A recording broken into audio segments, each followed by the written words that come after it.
Happy Sundays with Cinnamon. Hello, everyone. I love how you say that. I enter every room with "Hello, everyone." Did someone people I know, people I don't know. I'm not even recalling. Yeah. It's your own isms, or yeah. And I mean it with all my heart. Hello, everyone. People that like me, people that don't. We were just, Kathleen and I, talking about the fact that serving everyone is critical. If you're only serving people who like you, you're missing a lot of people sometimes. because it's so hard. Yeah, because when you come with the truth, and we know that the only truth is love, and people are not loving themselves, they repel the truth, love. How could you come bearing the love to me when I'm unlovable? You must be a mean person to wave that love in front of me when I'm not lovable. Can you imagine being that person? So that when people are angry with me for being myself, for being loving, I realize the pain that they are in, and it's impossible to take offense. And I have greeted that many, many times in all the years that I've been working with people. And as I learned over the years, as I grew and became surrendered to the Holy Spirit, that became more and more evident. The greater the anger or the rebellion or the frustration or the cursing you or whatever, however they manifest it, the greater that just makes me aware of the terror or the whatever pain that they were allowing to control them was present. And that's what keeps you from buying in, so to speak, and just not allowing fear to take over. And when people buy in, when they argue and fight, it's because one person's fear is banging into another person's fear, and fear just explodes in and of itself, and there's chaos. And love refuses to buy in. It just says, I am titanium. Whatever it says. Yeah, it just says, I love you. And so that's the bottom line. I was telling Kathleen earlier that I so want people to experience that power that comes of knowing. The one thing that you can know of a certainty is that life will not bring you anything that you cannot bear. Now, that doesn't mean you won't. That doesn't mean that you'll be unwilling and you'll push it away. It just means that you don't have to, ever, ever. No matter what it is, it's your journey. It's your experience of this life that I call Cinnamon, that you call Kathleen, that you all call whatever name you put on your character, because we're just characters on a stage. That's what Shakespeare said. We're all players on a stage. And and each of us plays our part. And then at some point, you're done playing and you go back to where you came from. You go home. And that's what we call death. I call it. Somebody asked me once, are you born again? And I said, no, my husband is, though. And Papa had passed to the other side 2 years by then. And I realized he had been reborn. He'd become himself again. And so I said it humorously, and it's the truth. Wow. I'm speechless just listening to you, really. That's a rare thing. It is. Some people would like to hear me be speechless. I'm meditating on it. Well, and I always like to say Earth School. That we're in Earth School, and if you want to go down and jump off cliffs, go ahead. And if you don't, you want to prevent. If you want to quit school, you want to quit. Yeah. It's that's going to trigger some people. I hear that. Or they're going to trigger themselves. Well, and that's okay. That's okay. For people, the only reason that you trigger yourself is because you're afraid of something. If you're afraid of what some people call suicide, if you're afraid of what some people call sin, you will trigger yourself. You'll make yourself crazy when someone violates your code of what is correct. And it is your code. It is your programmed belief. Because when you were a baby, it wasn't there. No. That's the thing. It wasn't there. And then the parents and the teachers and the media, everything just start coming on in. Just think how young girls. I'm going to have lunch with one of my babies this Saturday because I had an opening in my schedule, and this is a little one who is so controlled by everything around her.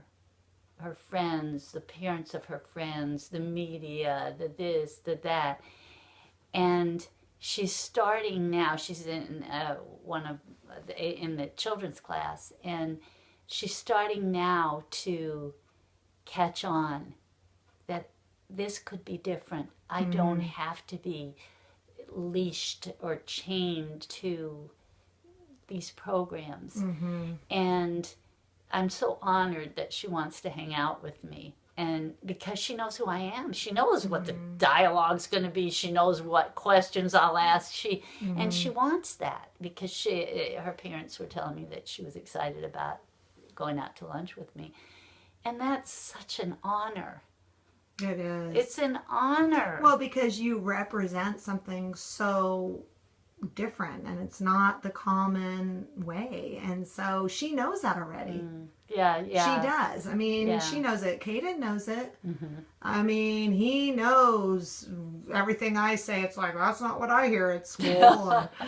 And it's true. It's like, well, you want to create peace or not? Yeah. Because I'm telling you. Yeah. And responsibility is peace. I make the parents laugh sometimes because when I tell them, hold your kids accountable for your being their parent. What? Yeah, when they start saying, I don't like you, I want another mother, I say, well, how interesting is it that you chose me? Because we did. We chose our parents. And mine it seemed like an unlikely choice because there was so much abuse and challenges. And yet, that's where I started this life. So I chose that too. Okay, so what do you mean we chose it? Because people are going, huh? Oh, well, we choose to be alive. And so... do we choose? Does God choose? Do we co-create? God doesn't force life on us. We go and we say, God, I just want to go in and I want to experience forgiveness and I want to help other people, or I want to be the bad guy who helps someone to understand what love is. This I know. And so I take full responsibility for having gone to my father on his deathbed and saying, go in peace. Because the first 16 years of my life were what most people would call torment. And I still pay the price today with my physical body from the abuse that I underwent then. And I don't mind because I am who I am. I'm at peace regardless. And it's not because peace just falls on me. It's because I choose peace. And so it's all choice. And there's many people that even go to Living Love. Last week I was speaking about the contract and our choice to come in, and somebody in class said, and you don't need to believe in the contract, and she doesn't. No, you don't. You don't. And to me, frankly, I can't see why you wouldn't. I can't see why you wouldn't either. You know, Because no way. it's Because it's a story that works for Oh, me. it works for me And it's big more, time. and it's more of a story, It more than a story explains now. everything It to me. explains life. It's everything. It does. Oh, Yeah, if I chose this life and love endures all things, I mean, biblically in Corinthians, I mean, Christians know, based on the Bible, that love endures all things. So why would I not want to be she who was courageous enough to come in to be an example of forgiveness and that love endures all things? I come into a contract, I call the contract, and you call not it life journey or you anything you want. It's life. Soul's It's contract. what is. Uh-huh. And I didn't make up that contract word. Neil Donald Walsh wrote a book called Little Soul and the Sun. I'm advertising for you, Neil.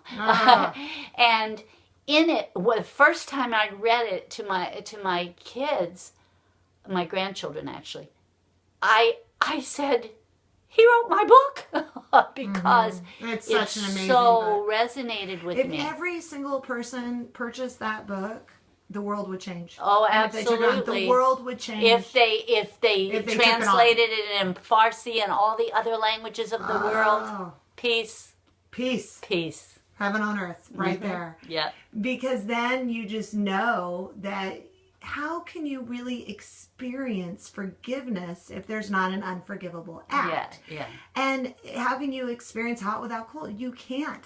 There is no way That's to right. experience Yeah. love without being in fear. Without having experienced fear. And Yes. so that's why often I am so enthusiastic about my challenges and look like a freak because I'm going, oh my gosh, I've experienced eye cancer 4 times. I've experienced now divorce. I'm experiencing, a kid with developmental challenges and the list goes on and on. And now it's like, wow, You know what? created all this. You just said a kid with developmental challenges, and what I heard from the Holy Spirit was a kid who challenges me to develop. Oh, yes. Love it. Me too. Oh, and who I would be without Caden, God help me. God help me, because that little kid is, the and cancer. who he would be without you. I know. The cancer Yeah. didn't do it. Nope. Didn't matter. I was still stubborn. I was like in the worldly ways and fighting tooth and nail as a warrior. I really was. And then that little kid came in and said, "How about now, Mom? How about now?" And I'm like, "Oh, help. Later. I surrender. Not now. I'll change it all." Yeah, and that's what we get for resistance. We get resistance. We get the pain and the suffering that comes from resistance. Resistance doesn't work. Nope, it It doesn't. doesn't. It So doesn't. say yes. Mm-hmm. Say That's yes, it. And all. we'll close with yes. Yes. Love you. Bye. Bye.